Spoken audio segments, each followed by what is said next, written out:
Hey guys, so I'm going to be backtracking a little because I went to 2nd and Charles and got a whole bunch of Animorphs books. So they're ones I was missing before, so I'm going to go back and then going to read them before I continue reading the rest of the series. We'll finish what we started. So promise me that they'll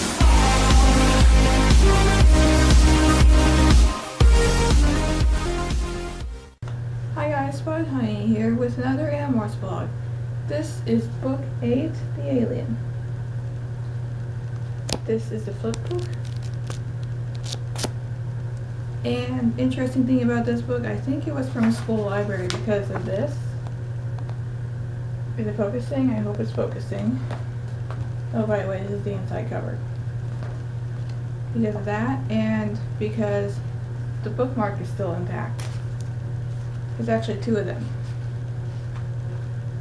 They're both intact, which is interesting. So I think this came from a library. And on the back it says Animorphs bookmark inside. Bookmarks are not to be eaten, though they taste quite good. Oh, Axe, you and your pie cup. Also, most of these chapters start with like excerpts from Axe's diary. So that's interesting. It's slightly different format. So anyway, this is the first book from Axe's perspective, and it explores how he feels about being separated from his people and how he finds his own identity. Meanwhile, the Yeerks are starving to death and their hosts are being killed to leave no witnesses. Axe had a feeling this would happen, but isn't telling the Animorphs because he knows the Animorphs know people personally who are controllers, like Jake's brother. Imagine if Jake's brother was one of those that the Yeerks starved to death. That would make him a little less motivated to keep fighting. Axe actually isn't telling the Animorphs pretty much anything, because the Andalites are a very secretive species. So the main focus of this book is Axe learning about Earth, and while he visits his friends and gets to know their family, he sees that Jake's dad has work up on the computer, except he thinks it's a game at first. It's actually a code for a radio telescope. Not sure why he's working on that at home, but okay. So Axe ends up fixing the code and advances human technology by like a century. So before he fixes it, because the Andalites have this version of a prime directive called Zero's Kindness, more on that later. So before he fixes that, or breaks it again, he contacts home. There he takes the blame for Elfangar's actions so that his brother will have died a hero, and he briefly gets to see his parents before being interrupted by a human controller who works at the observatory. Luckily, this particular controller has a vendetta against Mr. 3. See, in the previous book, the Animorphs had destroyed the Kandrona.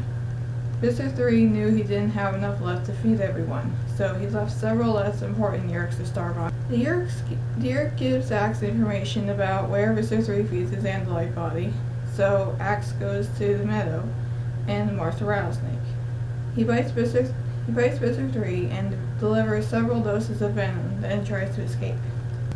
He's caught by Hork-Bajir, but then the cavalry arrive in the form of the rest of the Animorphs, who had followed him since he wouldn't tell them what he was up to.